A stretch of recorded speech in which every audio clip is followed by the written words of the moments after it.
Assalamualaikum warahmatullahi wabarakatuh, Bapak Ibu. Jumpa lagi di channel Babe Rahman.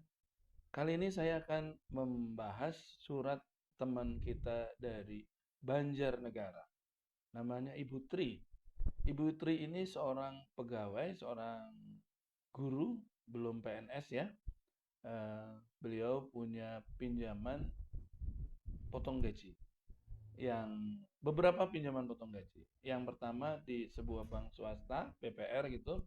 Kemudian yang kedua juga di BPR swasta juga. Tapi yang pertama menggunakan gajinya, jadi dia dipotong dari bendara gitu.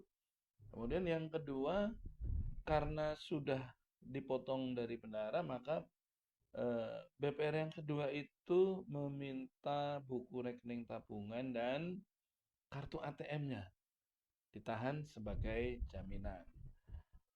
Singkat cerita, karena kebutuhan mendesak dan harus berobat, suatu ketika dia berinisiatif eh, membuat buku baru, membuat kartu ATM baru dengan alasan kartu ATM-nya hilang dan bukunya hilang sehingga dicetaklah buku baru dan kartu ATM baru. Sehingga sejak bulan itu tabungan beliau tidak lagi bisa diambil oleh petugas BPR tersebut karena sekarang ATM-nya sudah ada di tangan beliau dan beliau ambil sendiri dan tidak disetorkan dengan alasan saya eh, kebutuhannya banyak dan sebagainya sehingga saldo yang ada di yang tersisa setelah dipotong gaji untuk BPR yang pertama sisanya diambil untuk kebutuhan hidup sehari-hari. Pinjaman itu akhirnya sampai macet beberapa bulan. Kemudian karena ditagih mungkin nggak bayar-bayar oleh BPR-nya sehingga suatu ketika BPR tersebut melaporkan beliau ke kantor polisi dengan eh, alasan telah melakukan pencurian katanya. Jadi mengambil saldo yang ada di rekeningnya sendiri dengan eh, alasan katanya pencurian. Kemudian ibu itu menghubungi saya dan berkonsultasi. Jadi saya tidak akan membahas tentang aspek hukumnya ya, karena eh, memang konten saya bercerita tentang kredit macet. Tapi karena beliau nampak sangat khawatir, ketakutan gitu, maka saya harus menjelaskan bahwa laporan itu saya pastikan tidak akan bisa diproses. Ibu tenang saja, karena ibu mengurus tabungan, tabungannya milik sendiri. Kalau dilaporkan dengan pasal pencurian, mencuri uangnya sendiri kok dibilang mencuri, mengambil uangnya sendiri kok mencuri gitu ya. Dan saya sampaikan bahwa ibu tenang saja, nanti pun kalau ibu betul-betul dipanggil di kantor polisi, pasti akan ada yang namanya proses mediasi oleh Pak Polisi gitu ya, tidak selalu harus berujung kepada pemidanaan.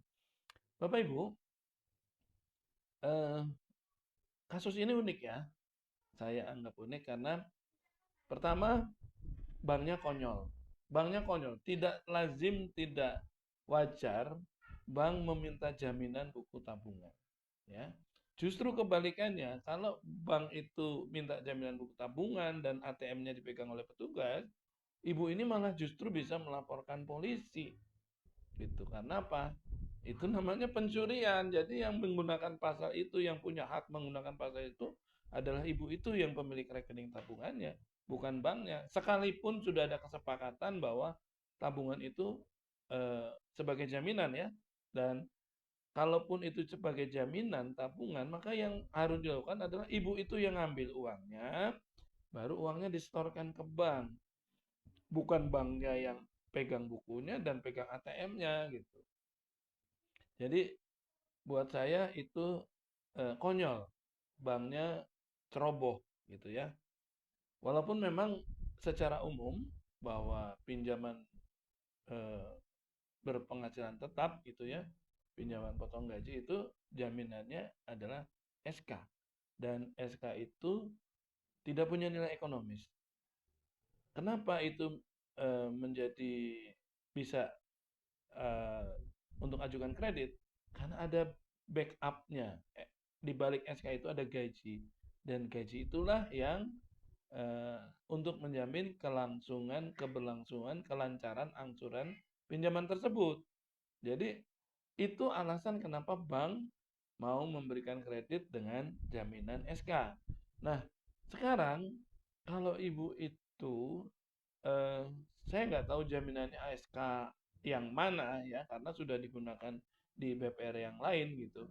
Kalaupun dia menggunakan SK yang lain, harusnya beliau meminta eh, kesanggupan memotong gaji ke bendaharanya, ya, bukan melangkah sendiri memotong atau mengambil gajinya dari debitur, enggak, tapi mungkin harus ada surat persetujuan dari pimpinan unit kerjanya, harus ada surat kesanggupan memotong gaji dari yang bersangkutan gitu untuk menjamin kelangsungan pembayarannya, karena sudah saya jelaskan sebelumnya bahwa pinjaman berpenghasilan tetap itu yang menjadi jaminan bukan SK-nya sebenarnya, tapi gajinya.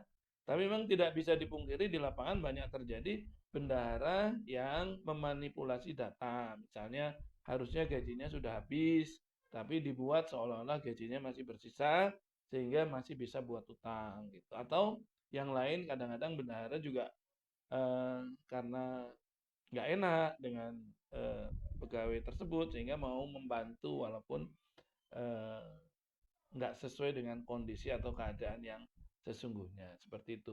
Nah, kalau BPR tersebut kemudian dalam tanda kutip menyandra atau menyita bukunya atau menahan bukunya dan kartu ATM-nya, ya buat saya anggap dia yang salah gitu. Dan ibu ini saya anggap nggak salah kalau dia bikin laporan bukunya hilang, kemudian bikin ATM lagi, karena nyatanya dia nggak pegang buku dan nggak pegang ATM. Sementara itu adalah haknya dia, milik dia. Dan harusnya bank mekanismenya bukan seperti itu, tapi dia mendapatkan pembayaran dari bendahara gajinya, bukan dari debiturnya langsung dengan cara mengambil dari tabungan seperti itu. Seperti kasus yang pernah saya bahas di konten sebelumnya tentang seseorang yang punya pinjaman di sebuah bank pemerintah, kemudian eh, dia dapat transfer dari anaknya dan tujuannya bukan untuk mengangsur ya, cuman kebetulan dititipkan lewat rekening yang bersangkutan, tapi oleh bank kemudian diambil. Itu sama saja, itu nggak boleh seperti itu ya. Bank boleh mendebet, boleh mengambil bila ada surat perintah, surat kuasa memotong atau mengambil saldo dari rekening.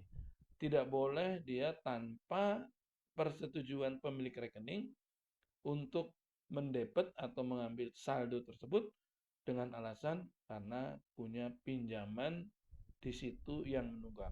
Apalagi kalau banknya, walaupun banknya sama tapi di tempat lain, itu nggak boleh. Di bank yang sama, di tempat yang sama aja nggak boleh.